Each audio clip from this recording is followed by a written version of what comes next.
Okay guys, I'm gonna try not to stumble through my words too much, say every 5 seconds like I usually do, and try not to make this too boring for you. We're gonna go through the supplies you need to paint a 1/6 scale head, or any statue really. This is gonna be kinda long, but this is stuff I use every day when I'm painting, prepping heads, and so first you're gonna need safety glasses. I've done it without them. Thought I could do it just doing something quick, and you'll get something fly up, hit you in the eye. It always happens. So just make sure you get safety glasses. Next, you're gonna need a Dremel. This is a Dremel 3000.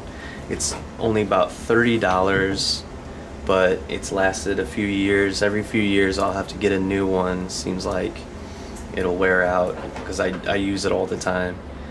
And the tips I use on this one, the sanding burr. This is one I use a lot. Cutting off necks of sculpts, removing hair, works on PVC, resin, just about anything. I use it. If you need something a little stronger, I use this a lot as well. This is see if it'll focus.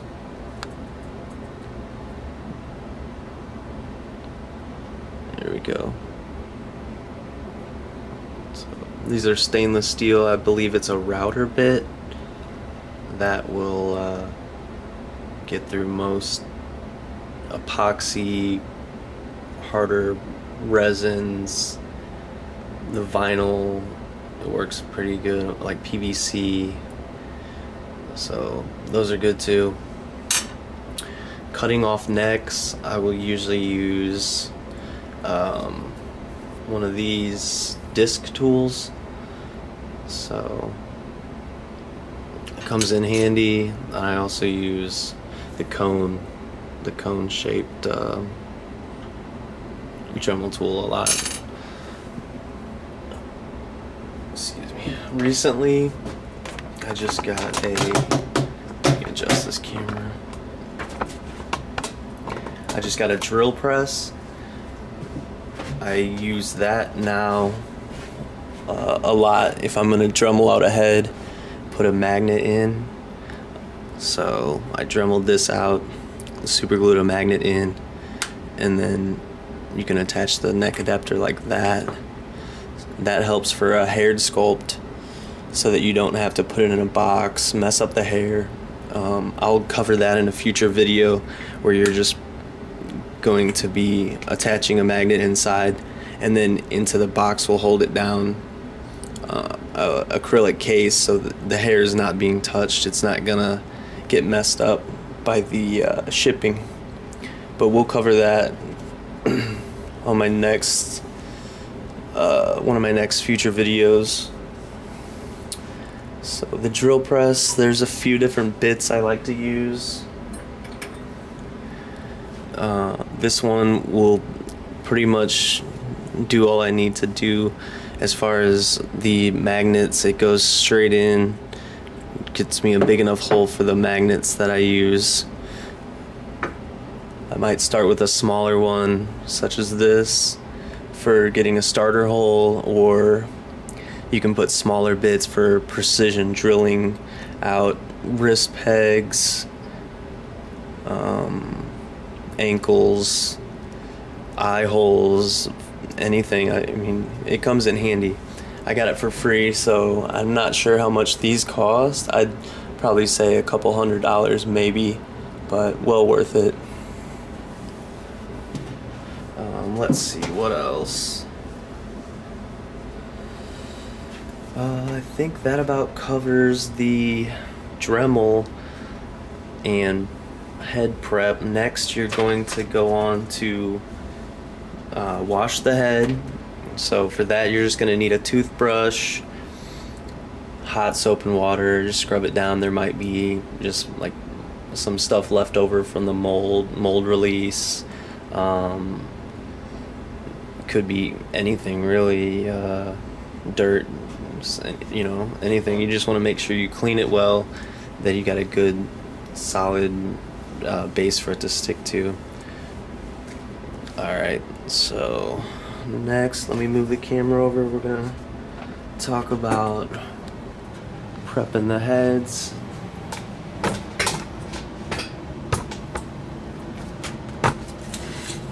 Let me move my lights. I got a nice OTT light. Wait, no, I'm sorry. I have an OTT light over there. This light has a magnifier inside. You can also adjust the warmth, the brightness, the cool. It's got, I guess, 3 different settings for each. It helps. I use this for when I'm taking pictures. But when I'm painting, I usually have it turned all the way up so I can see. I'm in a basement, so there's not a whole lot of natural light coming in.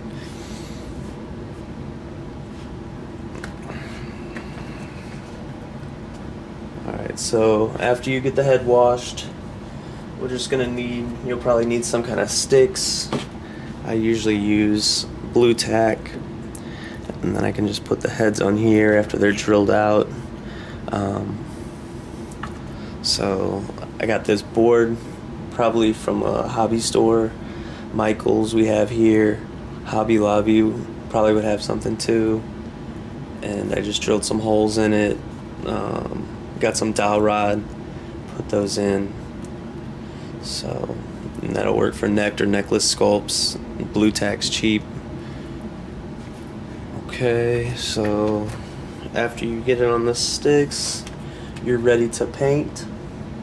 So for that, we're going to talk about the airbrush, the respirator, and then I have an airbrush hood filter, and then it goes into a filter box back behind here. Those you can order from Amazon is where I got it, I'm pretty sure, or eBay, either one. They're about $90 to $100. Unless you can spray outside when it's nice, I'll do that outside, but it's winter here. So I have to stay inside, spray it, wear my respirator. Okay, so next we're gonna talk about the airbrush. This is a Sparmax compressor. And what I did is I went to Hobby Lobby, went in, used the 50% off coupon, got this compressor probably for $90. And then my girlfriend went and she bought the gun separate and used another 50% off, or you could go just the next day, however you want to do it, but it's a great deal. If you're in the US, or if you have Hobby Lobby where you are. If not, I'm sure you can get a better compressor. I need to get something bigger, but this does what I need to do for now. I've never had any problems with it so far. I've probably had it about 5-6 years now. Next, we're going to talk about the airbrush. This is an Iwata Eclipse HPCS. So, I believe Nathan Eakins told me about this Silent Surfer on Sideshow Freaks forum. He's a painter that I looked up to, and he showed me a lot of stuff. So shout out to him for letting me know about this gun. And it's a dual action. I mean, we'll get into more of this whenever we do the bass tone lesson. But for now, we're just focusing on what you're gonna need. Okay, so after that, let's talk about the respirator.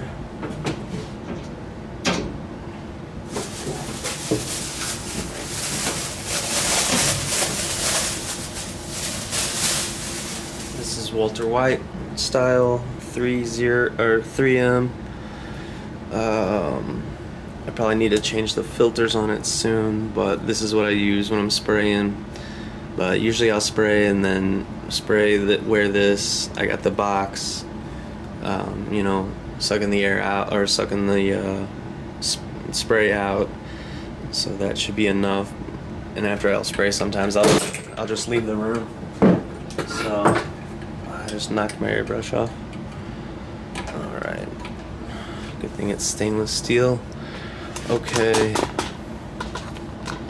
next we're going to talk about sealers, primers, dyes. As far as the base tone of the sculpt, if it's a flesh tone sculpt, you're not going to need to base tone, or I'm sorry, you're not going to need to base tone the sculpt. If it's a good enough flesh tone resin cast, we're going to want that to shine through the lightness of the sculpt. So like this one was a nice cast in a nice flesh tone resin by Kane Productions, Alexander Ray, Joker sculpt. So I did not base tone that. It was good to go. I could just go straight to the blotching and the freckling. But if you do have a sculpt that's a lighter or a gray cast, you're going to have to base tone it, primer it, possibly. Now I've been getting more into the dyes, the synthetic dyes, but we'll cover that in a future episode. But as far as if you have a flesh tone head for sealing it, so you can start painting, I use the Army Painter Anti-Shine as a sealer before I start painting. After the head's washed and everything, then I'm going to use this. Sometimes I use Mr. Super Clear Matte. That's another good sealer. I've been trying this recently.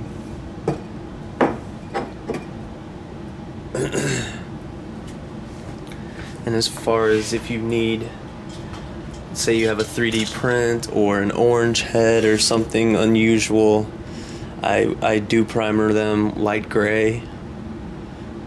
Or if you mod a sculpt and you want to see the detail, make it all the same color, cover up a scratch or something in a sculpt, I will use this surface primer. Tamaya, I believe, makes this. You can get this at a hobby shop, order online, Amazon, anywhere. And then Army Painters, they make good, their primers are good. Uniform Gray, Skeleton Bone, Red Dragon. I mean, they make all kinds. This is good for Hellboy's stuff. Skeleton Bone's a nice flesh for, you know, everything has its use. But as far as what I use the most, I usually have a flesh sculpt and I seal with this or this for 3D prints, unusual colors, something like that. Okay, so you got your sealers, your primers, your head sealed, ready to paint. So you're gonna need a palette. This is just a cheap palette, plastic, but I always wash it, use a magic eraser. This thing has lasted me probably 5 years. It's lasted forever.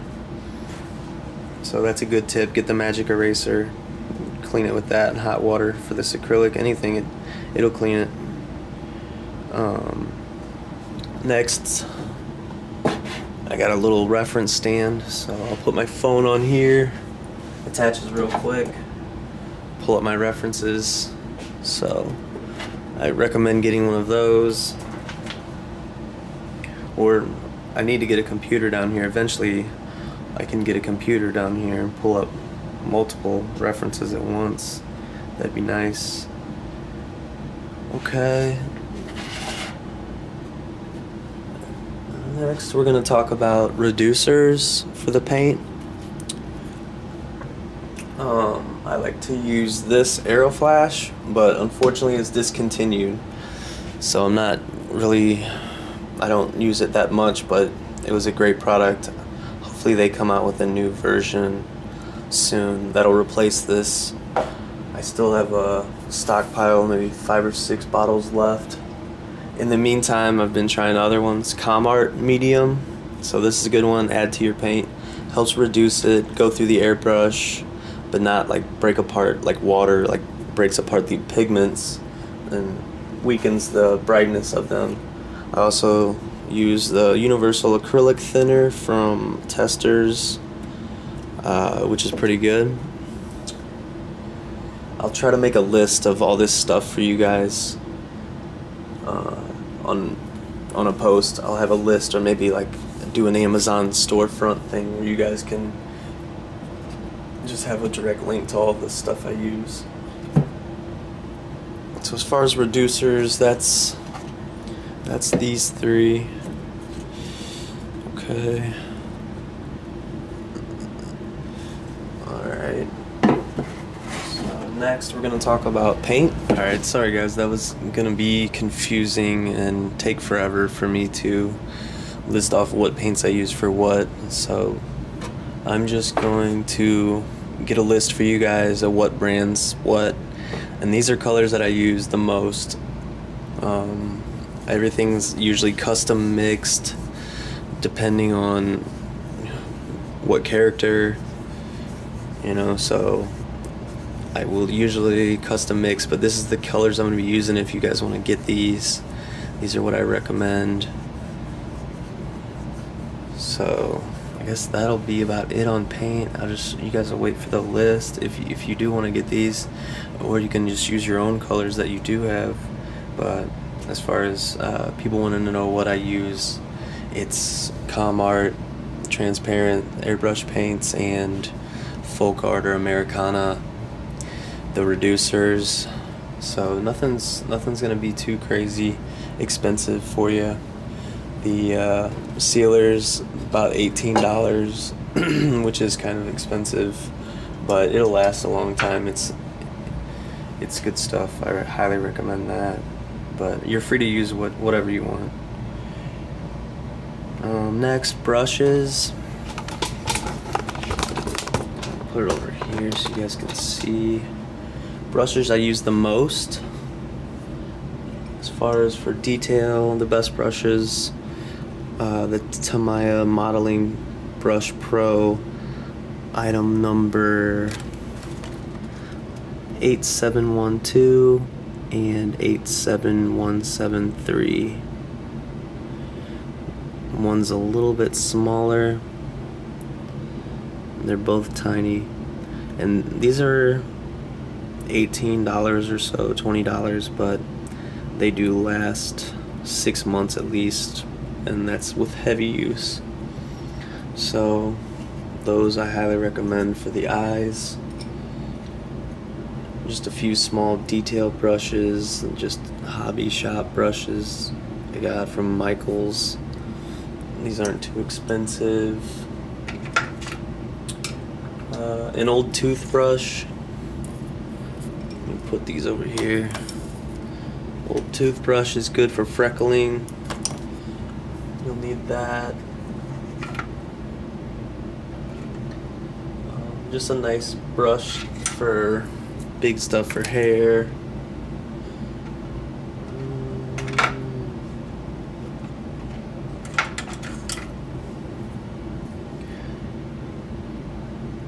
You're going to need a dry brush as far as for dry brushing hair, stubble, just a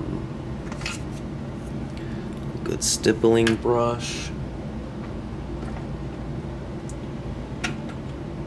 And these are about, and I have a flat brush, small flat brush too, but those are what I use the most. And I'll try to put those on a supplies list for you guys, but just wanted to show you them, talk about them a little bit. So once you got your brushes, I do recommend this Donegan. Let's see, Donegan D810 3.5 by 4-inch focal distance visor. I will link this too, but for details and eyes, this is what I've been using for the last few years. So I was trying to mess with putting an LED on top right here. I've seen other ones that have it, but these are maybe $60. I'll link those too.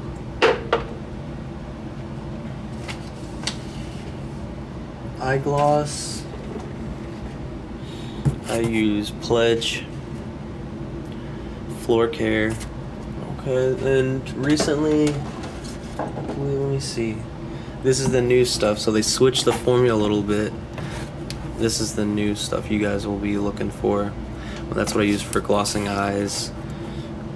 It takes about 7 to 9 coats to bubble it up eventually.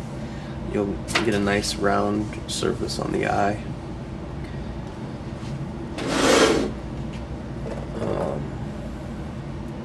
Citadel Blood for the Blood Gods.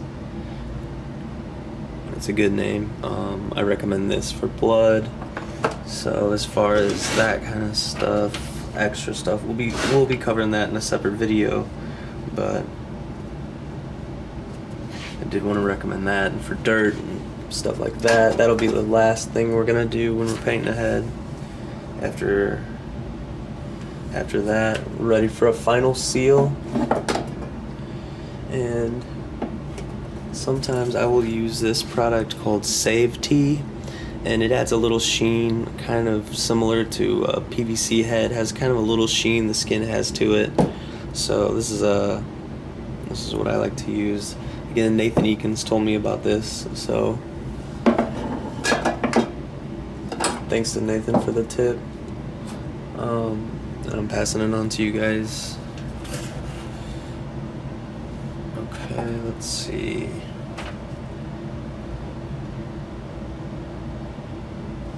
And also for the final seal, I will put this in the airbrush and give that a final coat over. And if you need to do like Catwoman, leather, anything shiny, I would airbrush this. You can brush it on, but if you're doing a larger area than eyes, I'd probably airbrush this, and then make sure you clean your airbrush out really good after that.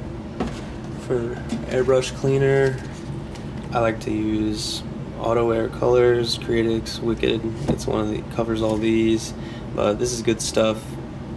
This will clean out your airbrush. Always make sure you clean it out after every time you use it, and we'll cover fully cleaning, breaking down the airbrush, I'm sure, in the future. And also for stripping heads, cleaning your brushes, Winsor Newton brush cleaner and restorer. This stuff's amazing. This stuff is $30 for something this size, but it'll last you years. This is what I use to strip heads. Just make sure you don't leave it in for too long. Just use it, put it in the cap is what I'll usually do. Pour the cap, pour a little bit, and then dip a toothbrush in there, scrub the head while I'm at the sink, and then wash it with water, and then dip it in, scrub it some more, because it will eat up the resin if you let it sit in there too long. I've had it happen before with acetone. This stuff isn't as strong as acetone, but for anything I've tried to strip, Hot Toys, any heads painted by professional companies or anything, that stuff will remove it. I just use a toothbrush and it'll get the eyes. Maybe you need a toothpick, something like that. I recommend. These are called, what are these? Nail teas. You can get these off Amazon or at the store anywhere, but I recommend these for cleaning out the eyes or something if you've stripped a head, or even brushing away some mistakes in between sealing. These come in handy. So alright guys, anything else? I think that pretty much covers the supplies as far as what you're gonna need to paint 1/6 scale heads and prepping the heads for paint. And the next video I do will be base tone of a sculpt. We're going to be covering, I gotta remove the arms, replace the arms on this body. It's already magneted, a magnet here, so we're gonna have to paint this a little bit paler because it's supposed to be Revenant freezing. He's a little too tan, so we're gonna swap the arms, paint the body, and then we'll cover base toning the head. Alright, thanks guys. Hopefully I'll get better at this. I appreciate the support, and I'll have another video up in a couple days on base tone. Thank you.